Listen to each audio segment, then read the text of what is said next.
Sarah Mitchell was 8 months pregnant, homeless and desperate when she sat outside Murphy's gas station in Nevada with a cardboard sign that read, "Please help, baby, coming soon."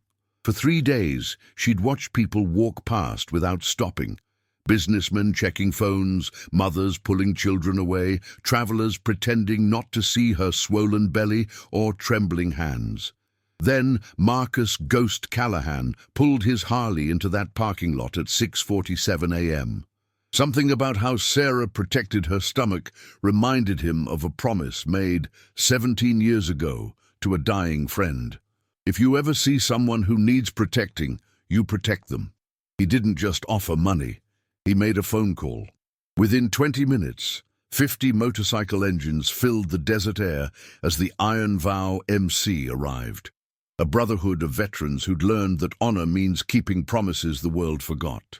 What began as one biker stopping to help became a battle against hospital bureaucracy, an abusive ex-boyfriend making death threats, and a system designed to let people like Sarah fall through the cracks. But the Iron Vow doesn't break promises. And when they learned Sarah had escaped a man who threatened to fix her pregnancy, that she'd lost her family, and that she had 3 weeks until delivery with nowhere safe to bring her baby, they decided she'd never be invisible again.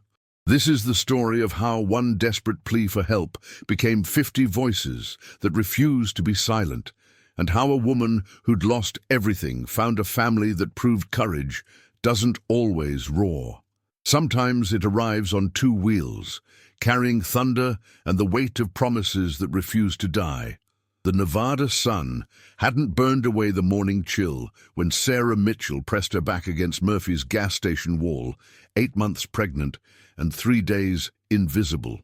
Her cardboard sign, "Please help, baby coming soon," with a hopeful heart drawn at the end, sat propped against her knees while travelers came and went without looking. If you're watching this, think about the last time you saw someone in need. Did you stop? This story is about what happens when someone finally does. 47 people had walked past that morning.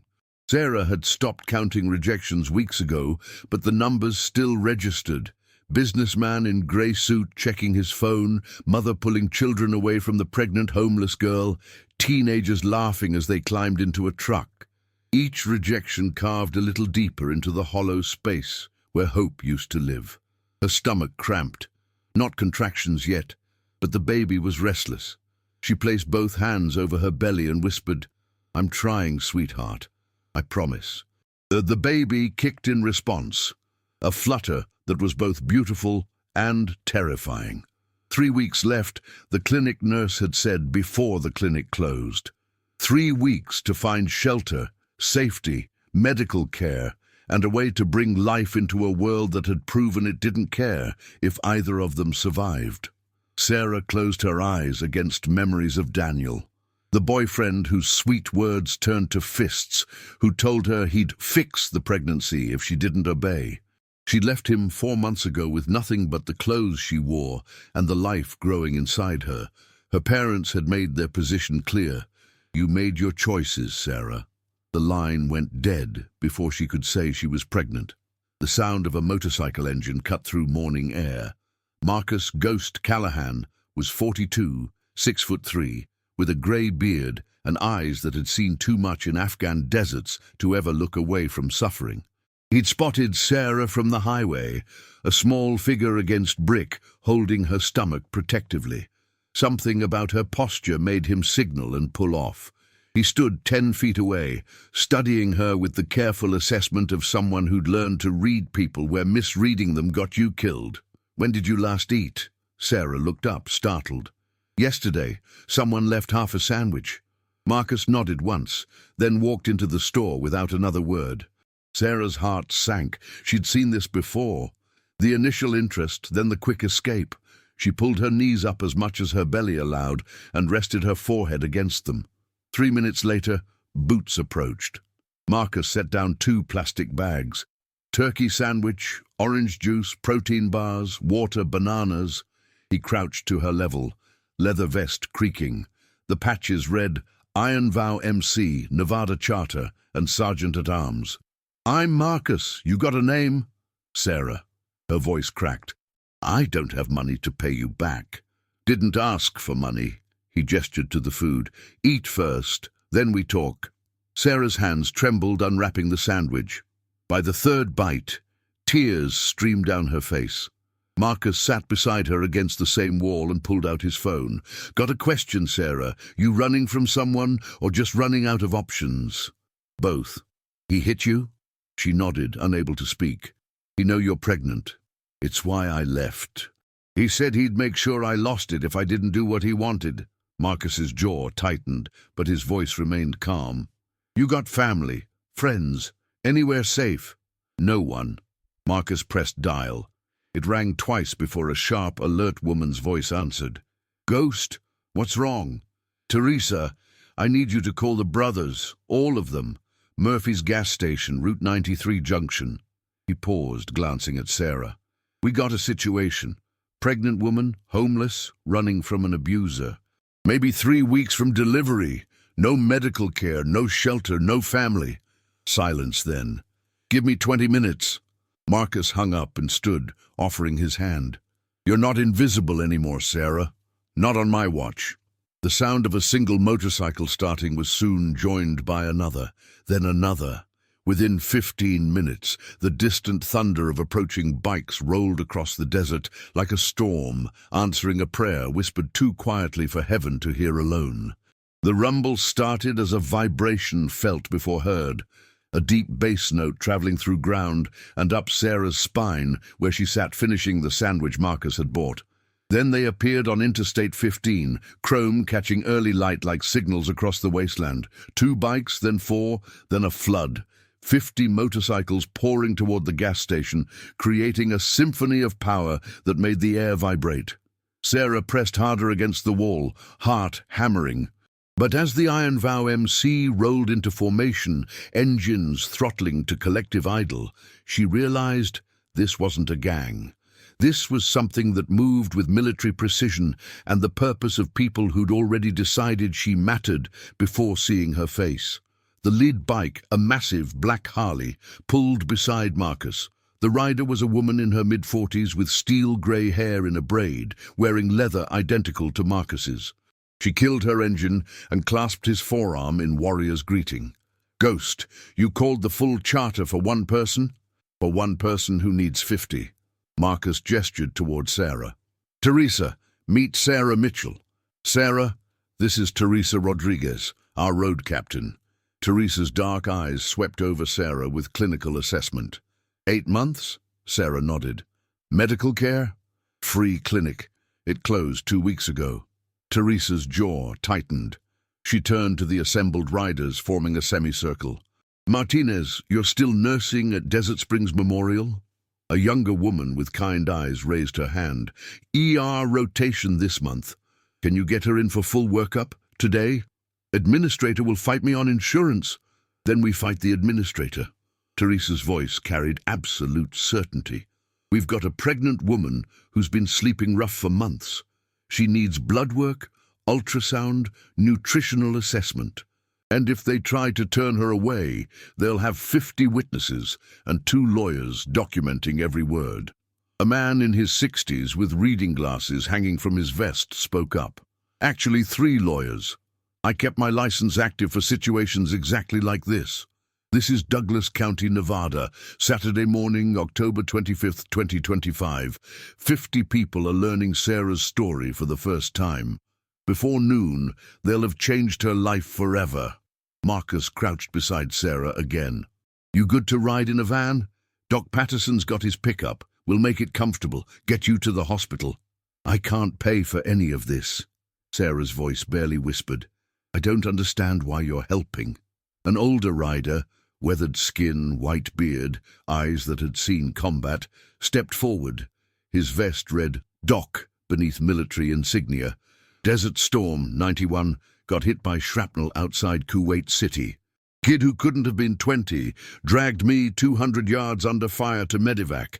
Saved my life." He paused, throat working. "Never saw him again. Never got his name.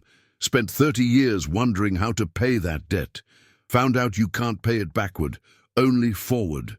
So here's how this works. We help you because someone helped us. And someday, when you're back on your feet and see someone drowning, you'll reach down and pull them up. That's how the debt gets paid. I'm not worth all this trouble. Teresa moved closer, voice firm. That's the abuse talking. That's his voice saying you're worthless.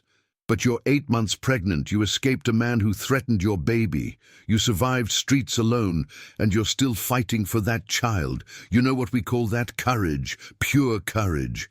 She glanced at Marcus. She's got no shelter? Nothing. Then she stays at the clubhouse until we figure something permanent. Guest room, own bathroom, 3 meals daily, 24-hour security. Nobody gets near that place without going through us. The offers came fast now, overlapping. I've got maternity clothes from my sister. My cousin's a social worker for Medicaid navigation. I'm a carpenter. I'll make sure any apartment is safe before she moves. My wife's a lactation consultant. I've got a crib in storage.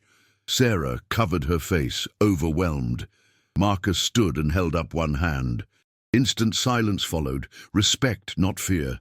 One thing at a time. First, hospital full medical workup. Second, clubhouse with food, rest, clean clothes. Third, build support system for when baby comes. Fourth, his voice dropped lower. We find out if the ex is looking for her, and we make sure he understands that if he comes near Sarah or her baby, he answers to all of us. Grim agreement rippled through the group.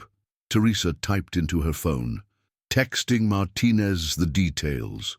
She'll meet us at ER entrance. Doc, get your truck ready. Everyone else, I want shifts at the clubhouse, round the clock until we know what we're dealing with. Marcus extended his hand to Sarah. Time to go. You trust us? Sarah looked at his calloused palm, then at the circle of faces, old and young, scarred and tattooed, carrying stories in leather and chrome. Everyone looking at her like she mattered. She took his hand. I don't have another choice. Oh? You're wrong, Marcus said, pulling her gently to her feet. You've got 50 choices now, and everyone is standing right here. Desert Springs Memorial Hospital rose from Nevada landscape like a fortress of glass and concrete, its white walls reflecting morning sun with bureaucratic indifference. Marcus rode point with Sarah secured in Doc Patterson's truck, the iron vow forming a protective convoy stretching a quarter-mile. They rolled into the ER parking lot, engines throttling down in unison, controlled arrival, unmistakably deliberate, not a gang showing force, a brotherhood making a statement. We're here, we're not leaving, and you will help this woman. Elena Martinez met them at the entrance, wearing purple scrubs and barely concealed anxiety. She pulled Marcus aside as Doc helped Sarah from the truck. I talked to the charge nurse. She's already pushing back. No insurance means they'll stabilize her, but they're arguing 8-month pregnancy without active labor doesn't qualify as emergency. Marcus's eyes went flat. She's been homeless for months. No prenatal care in weeks. 3 weeks from delivery. If that's not emergency, I'd like their definition. I agree completely, but administration is paranoid about uncompensated care. Then we fight. Teresa appeared beside them. She turned to the assembled bikers. We go in calm, respectful, but we don't leave until Sarah gets full workup. Martinez leads medical. Patterson handles legal. Everyone else maintains presence, but stays quiet, unless needed. The automatic doors slid open. They entered in formation, Marcus and Teresa flanking Sarah, Elena leading, Doc Patterson and 2 lawyers following, the rest spreading out to fill the waiting room with quiet, unmistakable presence. The charge nurse looked up and went pale. 50 bikers filling an ER wasn't something anyone forgot. Elena approached with hospital ID visible. Jenny, I've got a patient needing immediate triage. 24 years old, 34 weeks pregnant, homeless 4 months, minimal prenatal care, nutritional deficiency suspected. Does she have insurance? No, but under EMTALA requires stabilization, Eleanor, not comprehensive workup. Jenny glanced at the crowd. And I'll need your friends to wait outside. Capacity limits. Patterson stepped forward, pulling a business card. Charles Patterson, retired partner from Henderson and Associates. I'm familiar with EMTALA and legal definitions of emergency medical condition for pregnant women. Under federal law, a pregnant woman at an ER is considered emergency if inadequate treatment could result in serious danger to woman or child. He paused. This woman's had no prenatal care for weeks, no nutritional support. No monitoring for preeclampsia, gestational diabetes, or fetal distress. She's sleeping on concrete. That meets statutory definition of serious danger, wouldn't you say? Jenny's jaw tightened. I need to speak with the administrator. Please do. We'll wait. The standoff stretched 3 minutes. Jenny making hurried calls, bikers standing in absolute silence, Sarah sitting in plastic chair with Marcus standing guard like a stone sentinel. Finally, a man in dark suit emerged. David Brennan, hospital administrator, wore the smooth confidence of years, navigating insurance companies and liability. I understand we have a situation. I'm sympathetic, but Desert Springs operates on thin margins. We cannot provide comprehensive care to every uninsured patient.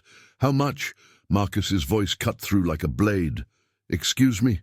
How much for full prenatal workup, blood work, ultrasound, nutritional assessment, whatever she needs? Marcus pulled out his wallet. We'll pay cash. Today, she gets full care, not insurance company version. If you're still watching, take a moment to like this video. The next half shows what happens when people stop hiding behind policies and start showing up. Brennan's expression shifted, calculating. Comprehensive evaluation, including labs and imaging, could run several thousand without insurance rates. Teresa stepped forward, pulling out her wallet. Then we crowdfund it. Right here, right now. She looked around. How much can we raise in 5 minutes? The response was immediate. Wallets appeared. 500, 300, 800 on my account, 400, 1,200, my whole paycheck. Within 3 minutes, over $8,000 pledged. Marcus looked at Brennan. Enough, or do we keep going? The administrator's mask cracked, surprise and shame flickering across his features. That's more than sufficient. But Medicaid emergency coverage might. We'll deal with Medicaid later, Teresa interrupted. Right now she needs care, we're paying. So either accept our money and provide that care, or we call every news station in Nevada to document why a hospital refuses treatment to a pregnant homeless woman while 50 people throw cash at you.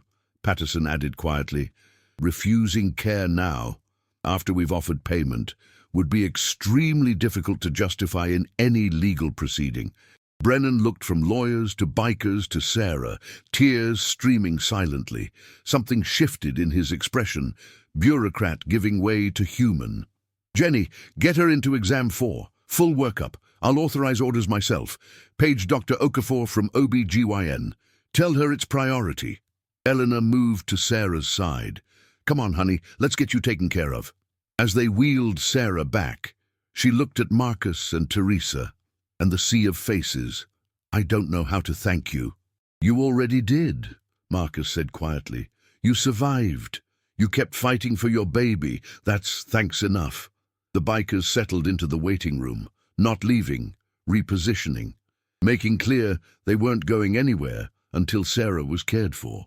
Doc Patterson lowered into a chair beside Marcus. Think we made our point? We made a point. But this is round 1.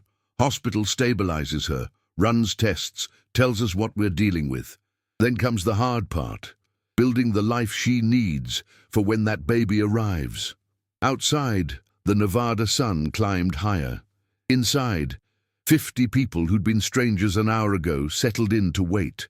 A chosen family formed not by blood or law, but by the oldest promise in the world. I will not let you fall alone. 3 hours later, Elena emerged with an expression that made Marcus stand immediately. Her nurse's face carried practiced neutrality, but her eyes told a different story. Is she okay? She's stable. Baby's heartbeat is strong. Eleanor paused. But Dr. Okafor wants to talk. You, Teresa, and Patterson. They followed her to a small conference room where Dr. Okafor waited. a Nigerian woman in her late 40s with intelligent eyes that had seen every pregnancy complication. She pulled up an ultrasound image on her laptop. "I'll be direct. Sarah and baby are serious, but not critical. Baby shows appropriate growth, strong heartbeat, good movement. But there are concerns." She clicked to another image. "Sarah is severely malnourished. Blood work shows anemia, vitamin D deficiency, low protein, early dehydration. Another week or two without intervention, we'd see potential preterm labor, placental insufficiency, or developmental issues." Teresa's hands clenched. "But you caught it in time. Early enough to reverse most damage, yes. She needs immediate nutritional intervention, prenatal vitamins, iron supplements, complete bed rest, minimum 2 weeks." Dr. Okafor paused. "Which brings the second issue. Where is Sarah going when she leaves?" "Clubhouse," Marcus said. "Safe place, food, 24-hour supervision." "Define safe place." "Iron Vow MC Clubhouse. Private room, full bathroom, kitchen with someone who cooks nutritious meals, clean, climate-controlled, secure." Dr. Okafor studied him. "This isn't just about housing. Sarah needs stability, low stress, proper nutrition, regular checkups. She needs to feel safe. The trauma plus pregnancy puts her at extreme risk for complications. Any stress could trigger early labor." "What about the ex?" Patterson asked. "She mentioned him briefly, but I've seen enough abuse cases to recognize signs." Dr. Okafor pulled up Sarah's chart. Multiple healed fractures in left wrist, defensive injuries, faded bruising on upper arms. Psychological state suggests chronic hypervigilance. She's been in fight or flight so long, her body's under constant stress. Elena spoke up. "Doctor, these people aren't asking from curiosity. They've committed to protecting her. They want to know what she actually needs so they can provide it." Dr. Okafor assessed the room. "All right, Sarah needs, first, complete nutritional rehabilitation, 3 balanced meals plus snacks, protein, iron, calcium focus. Second, prenatal vitamins and iron supplements I'm prescribing today. Third, weekly checkups until delivery. Some via telehealth if transportation's an issue. Fourth, birthing plan and hospital pre-registration. Fifth," she paused, "trauma counseling, non-negotiable. She needs professional help processing abuse, homelessness, preparing for single parenthood." Teresa typed notes. "We've got a member whose wife is a therapist. I'll reach out today." "Costs?" "Good news there. I spoke with social services. Because she's pregnant, homeless, meets income requirements, she qualifies for emergency Medicaid. It covers prenatal care, delivery, 60 days postpartum. After that, we need regular Medicaid or other coverage." Patterson leaned forward. "What about the 8,000 we pledged?" "Hold on to it. She'll need baby supplies, housing deposits, food, transportation, 1,000 other expenses. Medical's covered now, but life isn't." Marcus nodded. 2 weeks bed rest, then 4 until delivery. 6 weeks to build everything she needs. Minimum, assuming no complications. Dr. Okafor checked her watch. "I'm keeping her overnight for IV fluids and nutritional support. If your facility provides what you're describing, I'll release her tomorrow morning with strict instructions and follow-up in 3 days." Elena pulled out her phone, scrolling to a photo. "Doctor, can I show them?" Dr. Okafor nodded. Elena turned the phone toward Marcus and Teresa. "Sarah showed me when we were alone. The image showed text messages, dozens, all from the same number, all sent in 2 weeks. I know you're out there. You can't hide forever. That baby is mine too. When I find you, you'll regret leaving. No one else will want you." The messages grew more threatening, more possessive, more specific about what would happen when he found her. "His name is Daniel Vickers," Elena said quietly. "He's got assault record, knows people who could help find her, and he's absolutely the type to make good on threats." Teresa's expression went cold. "Does he know she's pregnant?" "He knows. That's why she ran. He told her he'd fix the problem if she didn't fall in line." Heavy silence followed. Patterson spoke. We need documentation. Every text, voicemail, incident. Restraining order filed immediately. Sarah's location stays completely confidential. Already on it, Teresa said. Clubhouse isn't listed under any names. Owned by a trust. We don't advertise where we live. They found Sarah in exam 4, IV line in her arm, wearing an oversized hospital gown. She looked impossibly young and tired, eyes red but dry, tears replaced by cautious hope. They told me, she said when they entered, about malnutrition, bed rest, all of it. Then you know you're staying with us, Teresa said, pulling a chair close. 2 weeks minimum, probably longer. Not up for discussion. I don't deserve this. Stop. Marcus's voice was firm but not harsh. Last time you say that, you survived, protected your baby, asked for help when needed. That takes more courage than most ever find. No more talk about not deserving it. You're getting help because you need it. We can give it and it's right. End of story. Sarah wiped her eyes. I showed Elena the texts from Daniel. We saw. We're handling it. Teresa's tone was matter-of-fact. Patterson's filing restraining order Monday. Elena's documenting everything for court. You won't be alone 1 second until we know you're safe. He won't stop looking. Let him look, Marcus said quietly. He won't find you. And if he somehow tracks you down, he'll find 50 people between him and you. People who've dealt with worse threats than one abusive boyfriend.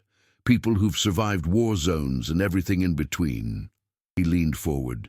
You're under our protection now, Sarah. That's not metaphor, that's a promise with teeth. The Iron Vow MC Clubhouse sat 20 miles outside Douglas County, nestled against Nevada's eastern hills, where desert began climbing toward Sierra Nevada. Single-story stone and weathered wood, surrounded by chain-link fence and gravel parking for 50 bikes. It wasn't much from outside, but it carried weight of history. Built by veterans who'd learned home wasn't a place. It was people who had your back. When Doc Patterson's truck pulled through at 4:30 p.m. the next afternoon, Sarah was awake, but silent, watching landscape pass with eyes that had learned not to trust good things. She'd been discharged with 3 pages of instructions, 2 bags of supplements, and Dr. Okafor's stern reminder that bed rest meant actual rest. Marcus and Teresa had ridden ahead. The guest room had been transformed overnight. Clean white sheets, 5 pillows of varying firmness, nightstand with reading lamp and pregnancy books, bathroom stocked with toiletries including prescribed vitamins. On the dresser, vase of desert wildflowers someone must have driven miles to find. But details revealed thought. Mini fridge stocked with water, juice, healthy snacks, blackout curtains, comfortable chair facing mountains. On the bed, handmade quilt in blue and gold. Maria Gutierrez, the club's unofficial den mother, 62, who'd raised 5 children and outlived 2 husbands, waited in the main room when they brought Sarah in. Mija, she said, using Spanish endearment without hesitation. Welcome home. Sarah stopped in the doorway, overwhelmed. The main room was large and open, part living room, part meeting space, worn leather couches around stone fireplace.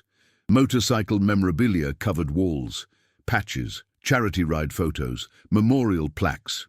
But scattered among them, bookshelf with paperbacks, knitting basket, children's drawings pinned to corkboard. This is too much. This is exactly enough, Maria replied firmly. She gestured toward the hallway. Come, I'll show your room, then you rest while I make dinner. No arguments. Tour was brief but thorough. Room, bathroom, extra blankets, heating, intercom button if she needed anything. Someone's always here, Maria explained. We run shifts, 2 people minimum. Tonight it's me and Doc. Tomorrow Teresa and Marcus. You'll never wake up alone. Sarah sank onto the bed, hands going to her belly. Baby kicked, strong flutter making her smile despite tears. Why are you doing this? Maria sat beside her carefully. You know what Iron Vow means? The club name? Sarah shook her head. Came from a story one of our founders told. Vietnam, pinned down with his unit, running out of ammunition. Made a promise to himself and God. If he survived, he'd spend life keeping promises that mattered. Not easy ones, hard ones nobody else wants to keep. Maria looked around. Most of us have versions of that story. Promises made in bad places, to people who didn't make it home, or to ourselves at our lowest. We learned the only way to keep those promises is keep showing up. For each other, for people like you, for anyone who needs someone to say, "I've got you, and I'm not letting go." She patted Sarah's hand. "So that's why, Mija, because we promised, and we keep our promises." After Maria left for dinner, Sarah lay back and stared at the ceiling. Baby was active, doing somersaults. She placed both hands over her stomach. "We're safe. At least for now, we're safe." Sleep claimed her before she could think about how temporary safety might be. She woke 3 hours later to cooking smells, rich, savory scents making her stomach clench with hunger. When she emerged carefully, she found the main room transformed. 8 Iron Vow members sat around a long wooden table that looked like it had hosted 1,000 meals. Marcus at the head, Teresa to his right. Doc Patterson, Kelly the redhead, Jim the carpenter, Martinez still in scrubs, and 2 others she hadn't met. They looked up. Conversation stopped. Sarah froze. "I'm sorry. I didn't mean to interrupt." "You're not interrupting," Teresa said, standing. "We're waiting for you. Come sit." But they'd left the opposite end empty, position of honor making Sarah's throat tight. Maria emerged carrying a large pot, steam rising. Chicken stew with vegetables, rice, beans, enough protein to make Dr. Okafor happy. Sit, eat, don't think about dishes. The meal overwhelmed in the best way. Not just food, better than anything in months, but conversation. They didn't pepper her with questions or make her uncomfortable center of attention. They talked around and with her, including her naturally in discussions about charity rides, motorcycle maintenance, someone's stubborn carburetor. Kelly told a story about her first club ride that had everyone laughing. Jim mentioned a construction project. Martinez complained about hospital administrators, real lives, real problems, real humanity beneath leather and patches. Doc Patterson finally addressed the elephant in the room during a lull. "Sarah, I filed restraining order paperwork this morning, heard by a judge Wednesday. Given the texts and your statement, I'm confident we'll get temporary protection that day, permanent within 2 weeks." Sarah set down her spoon carefully. "What if Daniel doesn't follow it?" "Then he goes to jail," Patterson said simply. "Violates more than once. We escalate to stalking charges. Serious prison time." Marcus added, "We've got friends in local law enforcement. Sheriff's department knows the situation. If Vickers shows anywhere near you, they'll respond fast. But how will they know? I don't have a phone." Teresa pulled a smartphone from her pocket, sliding it across. "Now you do. On our family plan, unlimited everything. One-touch emergency dial to 911, this clubhouse, directly to Marcus and me. Keep it charged. Keep it on you." Sarah stared at it like a grenade. "I can't. You can and will. This isn't charity. This is security. We need to reach you. You need to reach us. And if Vickers finds you, you need to call for help immediately." Jim spoke up.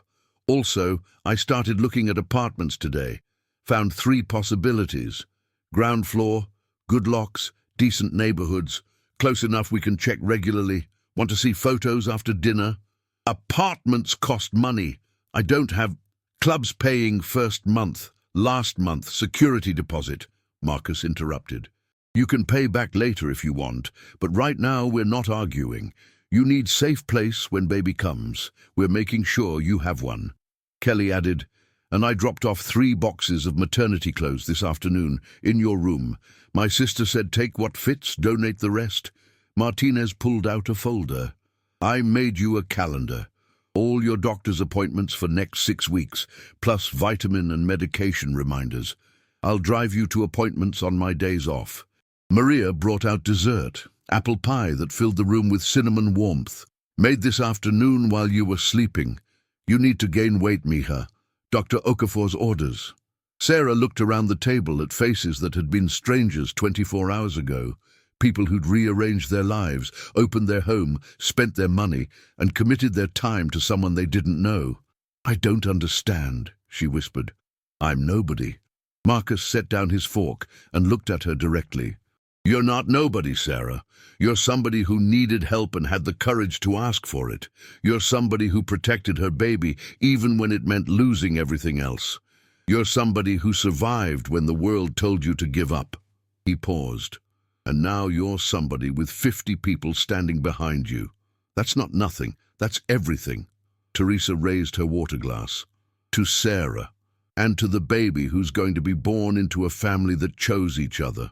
Everyone raised their glasses. Water, soda, iced tea. "To Sarah."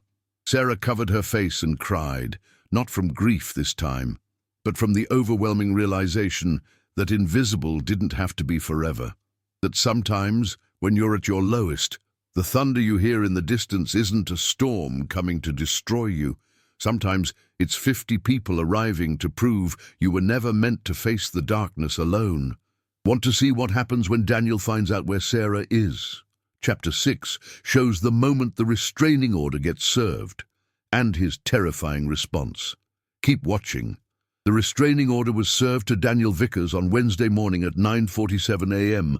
while he was leaving his apartment in Henderson, a rundown complex where thin walls carried every argument and sirens were ambient noise.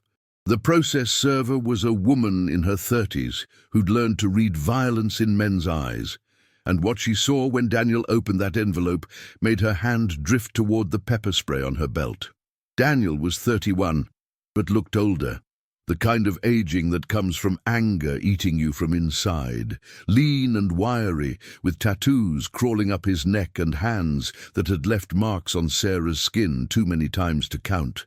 He read the restraining order once, then again, his face going from confusion to rage in the span of a heartbeat. "Where is she?" His voice was low, dangerous. The process server stepped back. "Sir, the order is self-explanatory. You're to have no contact." "Where is she?" Each word came through clenched teeth. "I don't have that information. The order lists the courthouse as address of record for service. If you have questions, you'll need to speak with—" Daniel crumpled the papers and threw them at her feet. "Tell her she can't hide from me. Tell her I will find her, and when I do, she's going to remember who she belongs to." The process server was already backing toward her car, phone in hand, thumb hovering over 911. "Sir, threatening behavior is a violation of—" But Daniel had already turned and walked back into his apartment, slamming the door hard enough to shake the frame. Inside, he paced like a caged animal, pulling out his phone and scrolling to Sarah's number.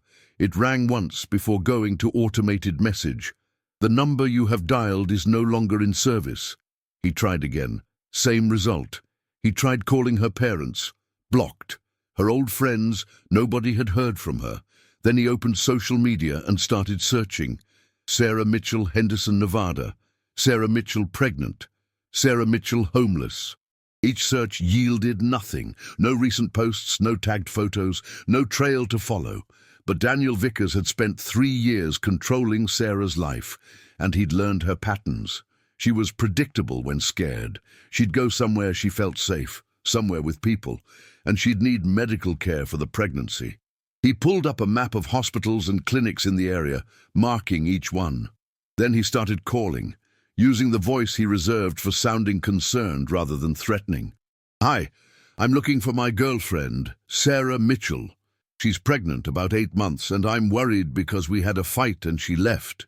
Has she been in for treatment?" Most hospitals wouldn't give information.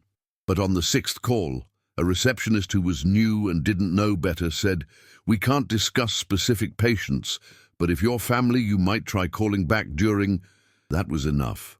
Desert Springs Memorial. She'd been there. At the Iron Vow clubhouse, Sarah was resting in her room when Marcus's phone buzzed with a call from Patterson. "We've got a problem. Process server just filed a report. Vickers took the restraining order about as well as we expected, made verbal threats, showed signs of escalation. Server said he looked like he was planning something." Marcus's expression went cold. What kind of threats? I will find her type threats. Nothing specific enough to violate the order yet, but combined with his history. Patterson paused. I've already called Sheriff's Department. They're flagging his name and vehicle in their system. If he's spotted anywhere near known locations, they'll respond. Known locations meaning what? The clubhouse address isn't in any public records, so unless he knows someone who knows someone, he shouldn't be able to find it.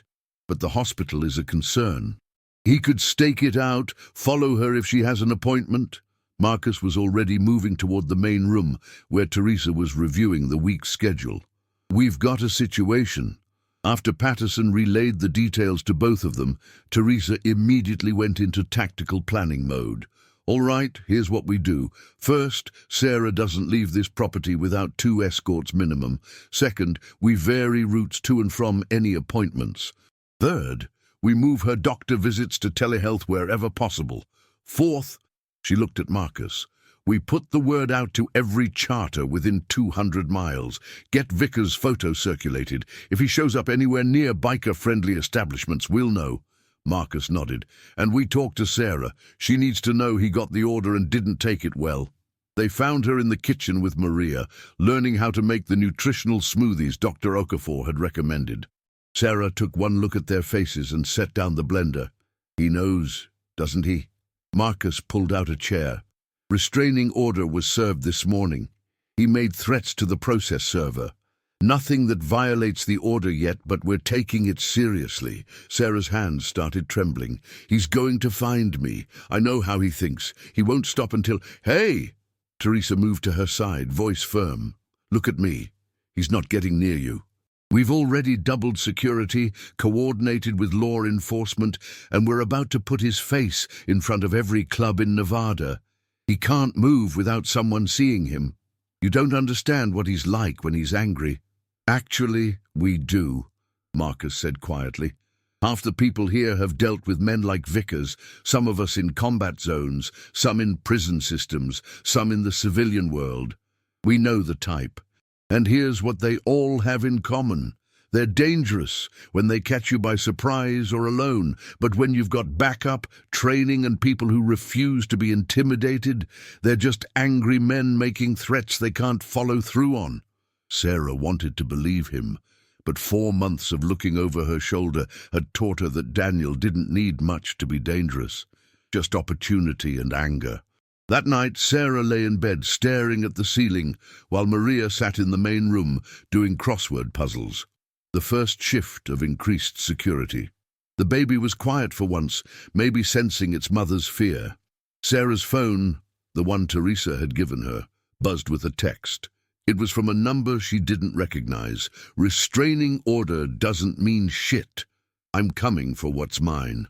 Her breath caught. She grabbed the phone with shaking hands and immediately pressed the emergency button that connected directly to Marcus. He answered on the first ring. Sarah? He texted me. Daniel. He said... Her voice broke. Don't move. I'm coming to you. 30 seconds later, Marcus was in her room, Teresa right behind him. Sarah showed them the message with hands that wouldn't stop shaking. Teresa's face went hard. That's a direct violation. Patterson can have him arrested by morning. We'll forward the message to this number, Marcus said, typing it into Sarah's phone. That's Patterson's cell. Then block that number immediately. As Sarah's fingers fumbled with the phone, another text came through. You think those bikers can protect you? I've dealt with worse. I know where you are. Sarah's blood ran cold. He said he knows where I am. Marcus moved to the window, scanning the darkness outside where 2 club members were already patrolling the perimeter. He's bluffing, trying to scare you. This address isn't in any database, any record, anything he could access. But what if, then he'll have to get through a gate, a fence, and 20 armed men who are all former military or law enforcement. Marcus turned back to her. Sarah, I need you to breathe. Can you do that? She tried, failed, tried again. Teresa sat on the edge of the bed. Listen to me. This is what abusers do when they lose control. They escalate, they make threats. They try to make you so afraid that you'll do something stupid like reach out to them or run away from the people protecting you. But here's what we're going to do instead. She held up Sarah's phone. We're documenting every message, every violation. Patterson's filing for arrest warrant tonight. Sheriff's department will pick him up by morning. He'll spend at least 48 hours in jail, maybe longer depending on judge. And every time he contacts you after this, the charges stack. Eventually, he's looking at serious prison time. And while the legal system does its job, Marcus added, we keep you safe. Starting now, someone sleeps in the main room outside your door. Not just sitting up doing crosswords, actually sleeping there with a direct line to everyone else. You're not alone for 1 second. Sarah looked between them. He's never going to stop. Maybe not, Teresa acknowledged. Some men don't. But here's the difference. Before, you were alone and scared with nowhere to go. Now you've got 50 people, legal representation, law enforcement support, and documentation of every threat. The balance of power just shifted. He just doesn't know it yet. Marcus pulled out his own phone and typed rapidly. Within minutes, responses started flooding in. Club members confirming they were en route, asking what was needed, offering to take shifts. 20 minutes later, 8 additional bikers had arrived at the clubhouse, transforming it into something between a fortress and a family gathering. They didn't make a production of it. They just showed up, checked in with Marcus, and quietly arranged themselves into a security rotation that would last through the night. Doc Patterson arrived at midnight with paperwork already prepared for emergency violation hearing. Kelly brought blankets and pillows for the people staying up. Jim walked the entire perimeter checking locks, windows, sight lines. Sarah watched from her doorway as this family that wasn't hers by blood moved with practiced coordination to keep her safe. Maria appeared beside her with chamomile tea. Come, Misha. You need rest. Baby needs rest. These men and women, they've got this. Trust them. How do you trust anyone after? Sarah couldn't finish. After someone you trusted hurt you? Maria handed her the tea. You start small. You trust them to keep their word about tonight. Tomorrow, you trust them with tomorrow. Day by day, moment by moment, you rebuild what fear took away. Not all at once, just piece by piece. Sarah returned to her room but left the door cracked open. In the main room, she could hear quiet conversation, the occasional laugh, the sound of people who'd come together for one purpose, making sure she survived the night. The texts from Daniel had stopped after Marcus forwarded them to Patterson and law enforcement, but Sarah knew this wasn't over. It was just beginning. Outside in the darkness, 2 club members patrolled the perimeter with flashlights, their silhouettes moving past Sarah's window like guardian shadows. Inside, Doc Patterson sat in the main room, filing emergency violation paperwork, while Teresa coordinated with sheriff's deputies who were already searching for Daniel. Sarah finally fell asleep around 2 a.m., with Maria sitting in a chair beside her bed, rosary beads moving quietly through weathered fingers. The last thing she heard before exhaustion claimed her was the low rumble of another motorcycle arriving. Reinforcements answering Marcus's call.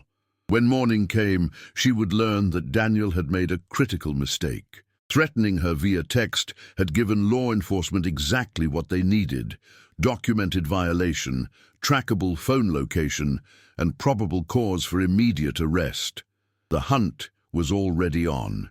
Thursday morning, 6:15 a.m. Daniel Vickers was arrested at a gas station 3 miles from Desert Springs Memorial Hospital. He'd been sitting in his car for 2 hours, watching the entrance, when sheriff's deputies surrounded him with hands on holsters. Daniel Vickers, you're under arrest for violation of protective order. He came out swinging, verbally, then physically. It took 3 deputies to get him in cuffs, and he screamed threats the entire way. Tell Sarah she can't hide. Tell her I'm coming. This changes nothing. At the clubhouse, Patterson called with the news. He's in custody. Bail hearing is Monday. Judge might deny bail given the threats and violation. Sarah sat at the kitchen table, hands wrapped around coffee she wasn't drinking. He'll get out eventually. Maybe, Patterson acknowledged. But every day he's locked up is a day you get stronger, more prepared, more supported, and every threat he makes digs his hole deeper. That afternoon, Martinez drove Sarah to her follow-up appointment with Dr. Okafor, but not before Marcus and Jim swept the route and 2 additional bikers rode escort. They varied the path, used back roads, and entered through the hospital's staff entrance where Elena was waiting. Dr. Okafor reviewed Sarah's progress. Blood work is improving. You're gaining weight. Slowly, but steadily. Baby looks good. Keep doing what you're doing, which is sitting in a room being protected like I'm witness protection, Sarah said quietly. Which is healing, Dr. Okafor corrected. Your body is recovering from months of trauma and malnutrition. Give it time. Back at the clubhouse, Maria had prepared lunch. Sarah picked at her food until Kelly sat down across from her. Can I tell you something? Kelly didn't wait for answer. 3 years ago, my sister was in almost your exact situation. Abusive boyfriend, pregnant, nowhere to go. She tried to handle it alone, didn't want to burden anyone. Kelly's voice dropped. She lost the baby at 7 months because stress triggered early labor, complications. By the time she called for help, it was too late. Sarah looked up, eyes wide. I'm not telling you this to scare you, Kelly continued. I'm telling you because my sister's biggest regret was that she didn't accept help when people offered it. She thought she was being strong by handling it alone, but strength isn't doing everything yourself. Sometimes it's letting people catch you when you're falling. Sarah's eyes filled with tears. I'm so scared. I know. But you're not alone in that fear. We're scared too. Scared we won't protect you well enough. Scared Daniel will hurt you. Scared something will happen to that baby. But we're channeling that fear into action. Maybe you can too. That night, Sarah asked to attend the club meeting. Marcus hesitated, but Teresa overruled him. She's not a child we're protecting. She's a woman we're supporting. She gets to be part of decisions that affect her. The meeting was simple. Jim presented 3 apartment options with photos, floor plans, security assessments, all ground floor, all with reinforced locks, all within 10 minutes of the clubhouse. This one, Sarah said, pointing to a small 1-bedroom with a window facing east. Morning light is good for babies. Decision made. Jim would start renovation work immediately. Better locks, security system, baby-proofing. Move-in date, 2 weeks before due date, giving Sarah time to settle before labor. Patterson provided legal update. Daniel's bail hearing is Monday. I'll be there to argue for denial. If he does get bail, we'll know immediately, and we adjust security accordingly. Doc spoke up. I've been talking to my VA buddies. We've got access to resources for single mothers, support groups, childcare assistance, job training. When Sarah's ready, there's a path forward. I don't have skills, Sarah said quietly. I never finished college. I don't.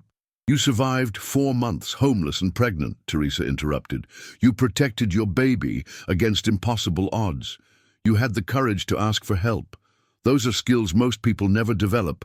Everything else can be taught. 3 weeks passed. Daniel remained in jail, bail denied after he threatened the judge during the hearing. Sarah gained 12 pounds, her color improved, and the baby's movements grew stronger. She started talking about names. Started believing she might actually bring this child into the world safely. The apartment was ready. Jim had installed commercial-grade locks, a video doorbell, motion sensor lights. The nursery corner had a crib donated by Doc, changing table from Kelly's sister, rocking chair Maria had refinished herself. Dr. Okafor approved Sarah for limited activity. You can move to the apartment, but bed rest continues until 37 weeks. Then we reassess. Moving day was organized chaos. 12 club members helped transfer donated furniture, clothes, supplies. Maria stocked the kitchen. Martinez organized medical supplies. By evening, Sarah stood in her own apartment for the first time in 5 months. It's mine, she whispered. It's yours, Marcus confirmed. Lease is in your name. Utilities set up. Security system monitored 24/7, and we're 10 minutes away if you need anything. That night, Sarah slept alone for the first time since the clubhouse. She kept the phone Teresa had given her on the nightstand, emergency button programmed, but she slept through the night without nightmares. At 37 weeks, Dr. Okafor cleared Sarah for normal activity. Baby could come any time now. Make sure your hospital bag is packed and don't hesitate to call if you feel contractions. The Iron Vow prepared. Teresa created a phone tree. If Sarah went into labor, everyone would know within minutes. Martinez arranged her schedule to be available for the birth. Maria packed meals to bring to the hospital. "You're coming to the hospital?" Sarah asked, overwhelmed. "Mija, we've been with you this far. You think we're missing the finale?" 2 days later, at 3:47 a.m., Sarah woke to her water breaking. She fumbled for the phone, hit the emergency button. Marcus answered immediately. "Sarah, it's time. We're coming, don't move." 10 minutes later, Teresa and Maria were at her door. 20 minutes after that, they were at Desert Springs Memorial, where Eleanor was waiting with a wheelchair and Dr. Okafor already scrubbed in. Labor was 14 hours long. Sarah had never experienced pain like this. Waves that crashed over her, pulling her under, making her scream. But every time she thought she couldn't continue, Maria was there with cool cloths. Teresa held her hand. Elena monitored vitals. At 5:52 p.m., Sarah gave one final push and heard the sound that changed everything. A baby's cry, strong and furious. "It's a girl!" Dr. Okafor announced, placing the squirming, bloody, beautiful baby on Sarah's chest. Sarah looked down at her daughter, tiny, perfect, alive, and sobbed. "Hi, baby. Hi. I'm your mom. I'm your mom." In the waiting room, 15 Iron Vow members sat in silence, waiting for news. When Teresa emerged with tears streaming down her face, they all stood. "She's perfect. Mom and baby are perfect." The cheer that went up made nurses rush from other rooms, but when they saw it was celebration rather than emergency, they smiled and went back to work. Marcus was the first one Teresa allowed in. Briefly, he stood at the doorway looking at Sarah holding her daughter, and something in his weathered face cracked open. "You did it," he said quietly. "We did it," Sarah corrected. "All of us." That night, Sarah lay in the hospital bed with her daughter sleeping in the bassinet beside her. She'd named her Hope Maria Mitchell, hope for what the future could be, Maria for the woman who'd shown her what family meant. Patterson arrived with papers. "Daniel's sentencing is next week. Between the restraining order violations, the threats, and his behavior in custody, he's looking at 18 months minimum, and the restraining order extends to include your daughter." Sarah looked at Hope, sleeping peacefully. 18 months. That's time to get strong, time to build a life. That's exactly what it is. 6 months later, Sarah stood in her apartment, really her apartment now, paid for with money from her new job at a non-profit helping homeless families. Hope was growing fast, healthy and happy, with a laugh that made everyone smile. The Iron Vows still came by regularly. Maria babysat when Sarah worked. Kelly brought hand-me-down clothes as Hope outgrew each size. Marcus taught Sarah basic self-defense. Teresa helped her apply for college courses online. Daniel was still in prison. Sarah had stopped checking his release date, stopped jumping at every sound. She'd started therapy with the counselor Teresa had recommended, working through trauma, one session at a time. On a Saturday morning in April, Sarah packed Hope into a car seat, the one Doc had installed with military precision, and drove to Murphy's gas station. The same station where she'd sat 8 months pregnant, invisible and desperate. She parked and walked to the exact spot where she'd held her cardboard sign. The brick wall was still there, indifferent and unchanging. But Sarah had changed. She was 30 pounds heavier, healthy, employed, housed. And she held a 6-month-old daughter who would never know what it meant to be invisible. A young woman sat against the wall now, holding a sign that read, "Anything helps." Sarah crouched down beside her. "When did you last eat?" The woman looked up, startled. "Yesterday morning." Sarah pulled out her wallet, but instead of just handing over cash, she sat down against the same wall. "I'm Sarah. What's your name?" "Jessica." "Jessica, I'm going to tell you something important. You're not invisible, and you're not alone." Sarah pulled out her phone. "I know people who help. Real help, not just money. Can I make a call?" Jessica nodded, tears already forming. Sarah dialed. "Teresa, I found someone who needs us." 20 minutes later, the rumble of motorcycle engines filled the parking lot. Jessica looked terrified until Sarah took her hand. "Don't be scared. They're family, and family doesn't leave people behind." Marcus was first off his bike. He looked at Sarah holding Hope, then at Jessica against the wall, and smiled. "Guess it's time to keep the promise again." "Guess it is," Sarah agreed. As the iron vow surrounded Jessica with the same protection they'd given Sarah, Hope gurgled happily in her mother's arms. Sarah looked at her daughter and whispered, "This is the world I'm building for you. One where when someone falls, 50 people show up to catch them." Marcus stood beside her. "You remember what Doc said that first day about paying the debt forward?" "I remember. This is how it's done. You survived, you healed, and now you're reaching back to pull someone else up." He looked at Jessica, already being helped into Doc's truck. "The promise doesn't end when one person gets saved. It continues, person by person, promise by promise." Sarah watched the iron vow mobilize around Jessica with practiced efficiency, making calls, arranging hospital visits, planning shelter. The same choreography that had saved her life now saving someone else's. "Thank you," she said to Marcus, "for stopping that morning." "Thank you for having the courage to hold up that sign," he replied, "for asking for help when you needed it. That takes more strength than most people ever find." As the sun climbed higher over the Nevada desert, Sarah Mitchell, no longer homeless, no longer pregnant, no longer invisible, stood with her daughter and watched as 50 people kept the same promise they'd kept for her. Some promises are made in words, others in action. The iron vow had made theirs in both, a promise written in motorcycle exhaust and hospital bills and apartment deposits and midnight security watches and home-cooked meals and second chances. A promise that said, "You matter, your life has value, and we will not let you fall." It was a promise worth keeping, again and again, for as long as there were people who needed catching. And somewhere in that parking lot, against that same brick wall, hope was being born again.